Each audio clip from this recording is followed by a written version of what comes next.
우리나라 이 공적연금 제도가요, 우리나라 경제에 돈이 돌아가게 하고 또 그러므로 경제가 살아나고 또 노인들의 병원비가 아껴지는 그러한 연금 제도가 있다면 얼마나 좋겠습니까? 그런데 이 국회 정책연구원에서요, 이 기초연금 제도가 바로 이러한 제도가 될 수 있다라는 아주 희망찬 그러한 레포트를 발표를 했는데요.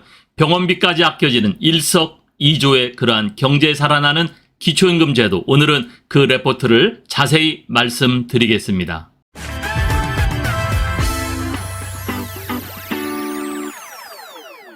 기초연금이 노인을 살리고 경제를 살린다라는 그러한 보고서가 발표됐는데요. 자, 기초연금의 대부분이 거의 소비로 이어져서 우리나라 GDP 증대 효과가 있다라는 그러한 보고서였습니다. 네, 기초연금의 경제적 효과가 있다. 국회 예산정책처에요, 경제분석국 인구전략분석과의 김상미 분석관이 이 레포트를 발간했는데요. 소득 분위별로 보니까 평균 소비 성향을 반영한 기초연금 지급의 소비 증가 효과가 추정된다. 네, 그 데이터를 가지고 이야기를 했는데요.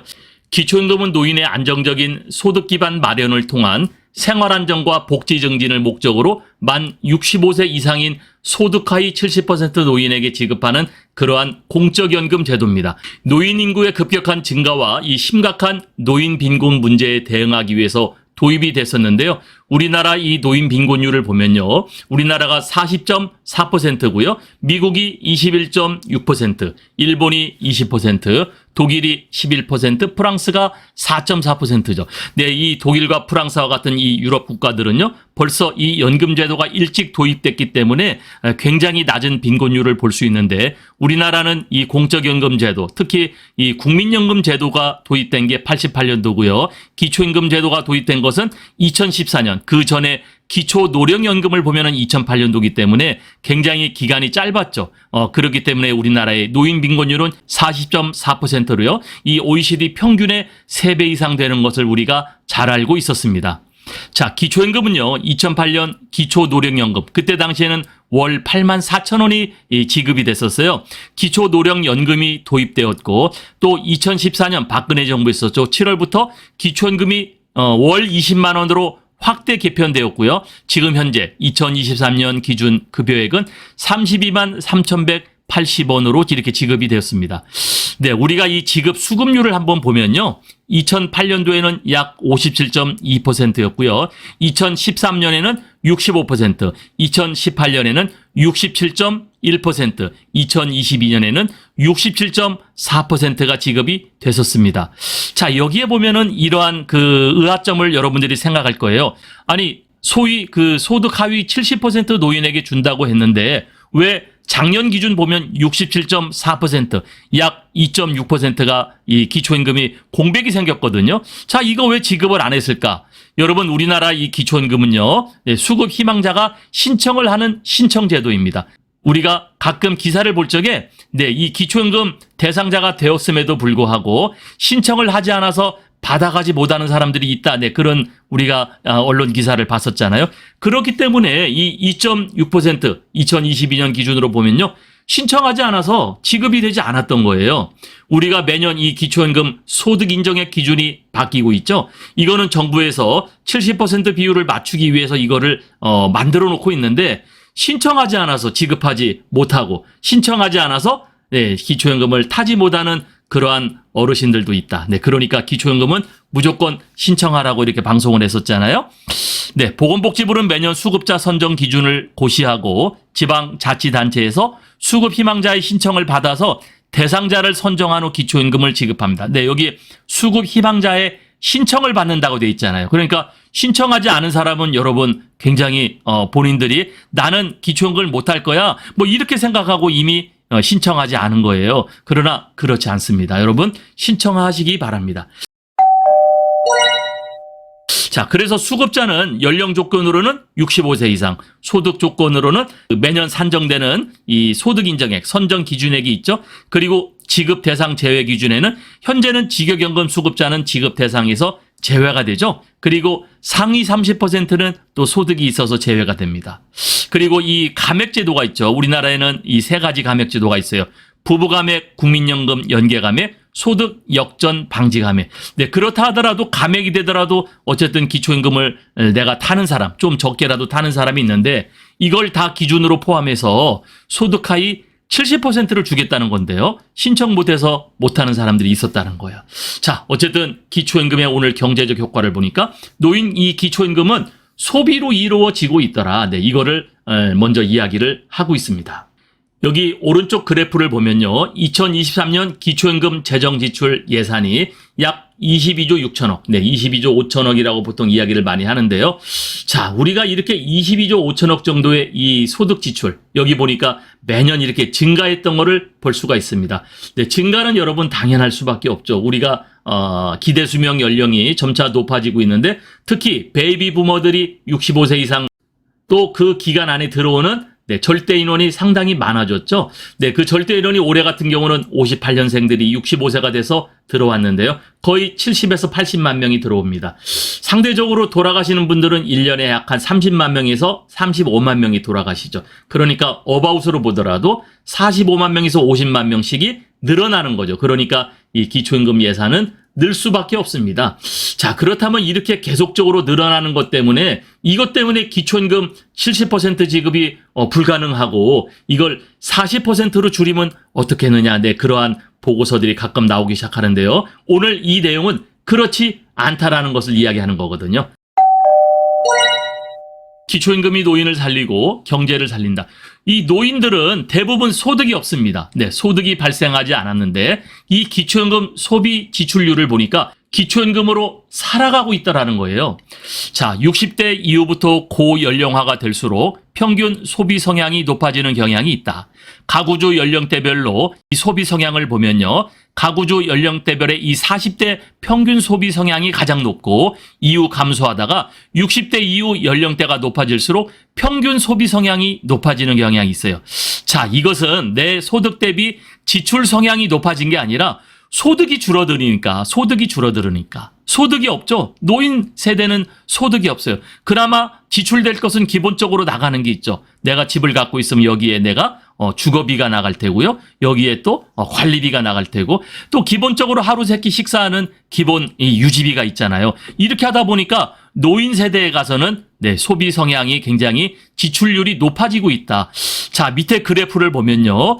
60세에서 69세, 70세에서 79세, 80세 이상을 보면요. 소비는 줄어들었는데 왜 율이 늘어날까? 소득이 없었다는 겁니다. 네, 소득이 없기 때문에 소비 지출률이 높았는데 이 소비 지출률, 그렇기 때문에 이 노인층에 지급되는 기초임금의 대부분을 지출을 하고 있더라는 거죠.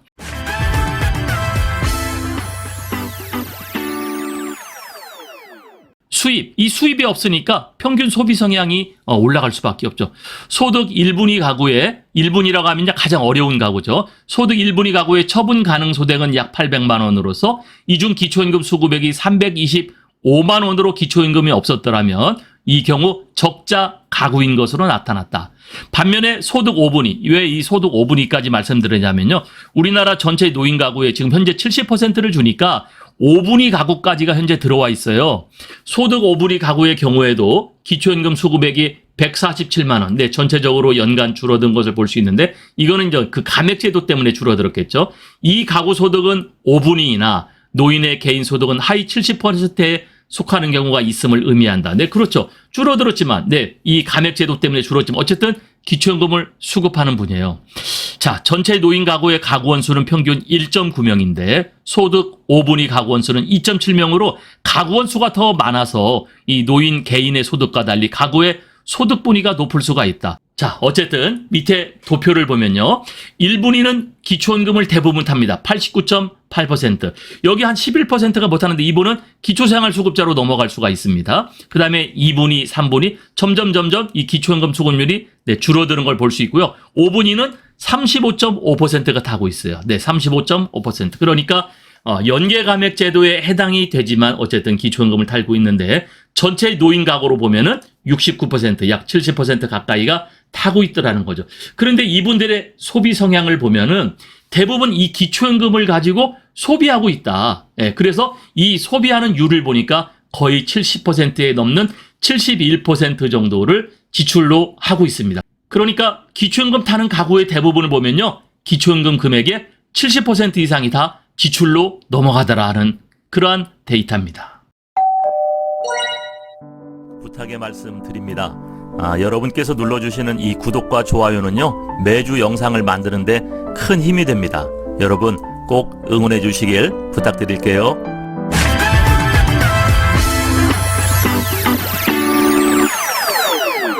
네, 노인층을 봤더니 기초연금 지급액 대비 71.7%가 소비로 이어지더라. 기초연금 지급에 따른 노인 가구의 소비 증가 추정액은요, 2021년 총액의 71.7%였습니다. 노인 가구 소득 분위별 이 기초연금 지급 총액을 구하고요, 소득 분위별로 평균 소비 성향을 곱해서 추정을 해봤더니 기초연금 총 지급의 18조 9천억 대비 지급 금액을 보니까 13조 5천억으로서요, 약 71.7%를 지출하고 있었다. 자, 그래서 이 소득 5분위별 1분위부터 5분위를 보니까 기초연금의 소비 증가 효과를 봤더니요, 1분위 가장 어려운 가정은 거의 96.8% 거의 다 쓰고 있는 거죠. 76%, 67, 57, 39점. 그래서 평균을 봤더니 약 18조 9천억 대비 13조 5천억, 71.7%를 소비를 하고 있더라. 그런데 이 소비가 우리나라 경제 효과로 이어지더라는 건데요. 그런데 이 기초연금은 정부의 경상 이전 지출이며, 여러분 경상 이전 지출, 경상비 어쩔 수 없이 들어가는 비용인데, 이 높은 노인 빈곤율, 국민연금 제도의 미성숙 등을 고려했을 적에요, 기초연금액이 소비 지출로 이어지지 않고 저축되어질 가능성은 크지 않았기 때문에 정부에서 이 가계로 이전 지출, 기초연금을 지급하는 것은요, 이 가계가 결국은 다시 소비 지출하는 걸로 볼 수밖에 없다. 그렇기 때문에 그 소비 지출로 인해서 우리나라 경제가 살고 돈이 돌고, 또 이 소비를 하기 위해서 노인분들이 가게, 집에만 있는 것이 아니라 활동을 할 거 아닙니까? 그렇기 때문에 병원에 갈 일도 덜 생기고, 그렇기 때문에 일석이조, 일석삼조의 효과가 있다라고 이렇게 이야기를 하는 거예요. 결론을 이렇게 이야기를 했습니다. 기초연금 지급이 소비로 이어지면 GDP를 증대시키고 향후 이 세수입에도 영향을 미칠 수 있으므로 이러한 파급 경로를 고려한 정책 설계가 필요하다. 자, 기초연금 지급은 결국은 소비로 이어지더라. 그래서 경제, 우리나라 이 돈이 돌게 하고 경제를 살리고, 또 향후 세수입, 우리가 돈을 쓰면 거기에 또 부가세가 붙어서 그것은 정부로 돌아가잖아요. 그래서 그런 영향을 미칠 수 있으므로 이러한 파급 경로를 고려한 정책 설계가 필요하다. 그러니까 돈을 쓰더라도 이것이 굳이 세금만 낭비되는 게 아니라 이 세제가 소비로 이어졌다라는 것을 고려한 정책 설계가 필요하다라는 거예요. 그래서 기초연금 100% 확대 지급도 가능하다라는 것을 제가 지금 말씀드리는데요. 기초연금은 노후 준비가 어려웠던 계층에게 더 많은 지원이 갈 수 있도록 소득 하위 노인 가구에게 지급되게 설계되어 소비 지출로 이어지는 효과가 클 수 있다. 그럼에도 불구하고요, 지급되지 못했던 30%도 여러분 이 100% 확대 지급을 하더라도 결국은 기초연금은 소비로 이어질 수 있는 경향이 있다. 그래서 그런 것을 감안한 정책 설계가 필요하다는 것이 결론입니다.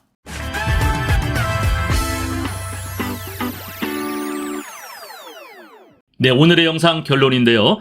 기초연금은 세금 확대가 아닌 경제적 지출 효과가 있더라. 자, 기초연금을 한번 보면요. 기초연금은요, 저축하기보다는 소비로 이어지는 경제적 파급 효과가 있어요. 기초연금 받아서 저축하는 게 아니었다고 그랬죠? 72.7% 무조건 쓸 수밖에 없어요. 더 가난한 노인 가구일수록 쓸 수밖에 없어요. 그렇기 때문에 우리나라 노인 빈곤율이 40% 굉장히 높은데, 여기에 여러분 기초연금을 우리가 지급을 해야 되는데, 두 번째는 노인 가구 대부분 수입이 없습니다. 소득이 없죠. 그래서 이 소득이 없기 때문에 기초연금은 대부분 지출로 집행이 되는 거고요. 이 기초연금을 100% 확대 지급하더라도 이거는 세금을 더 걷어들이는 세금 확대가 아닌 경제적 지출, 이것이 다시 선순환되어서 경제적 지출 효과가 커 보였다라는 거거든요. 그래서 기초연금 100% 확대 지급을 해도 문제가 없다라는 그 이유를 말씀드리면요. 기초연금 100% 지급은 정부의 경상소비 이전 지출이었다라는 거죠. 그래서 우리가 돈을 세금을 더 걷어들인다 하더라도 이것을 가지고 간접 지출, 경상소비를 이전해서 지출하는 효과가 있기 때문에 이렇게 지급을 해도 문제가 없어 보이고요. 또 기초임금 제도에 지금 서로 불만을 갖고 있는 나머지 30% 못 받고 있어서 형평성, 공정성 뭐 이런 문제도 해결될 수 있고요. 또 이것은 세수 확대가 아닌 국가적 이전 소비 지출이라는 아주 굉장한 새로운 보고서를 볼 수가 있었는데요. 네, 기초임금은 여러분 세금 확대가 아닌 경제적 지출의 효과가 있기 때문에 100% 확대 지급이 돼도 문제가 없다라는 것을 말씀드립니다. 자, 기초임금 돈이 돌아가고 경제가 살아나고 또 이 노인들의 그러한 활동을 통해서 병원비까지 아낄 수 있는 일석이조 일석삼조의 공적연금 제도인데 이 기초연금을 과연 어떻게 될 것인가? 우리가 여기에 관심을 갖고 여러분들이 더 댓글로 응원해 주시면 감사하겠습니다. 감사합니다.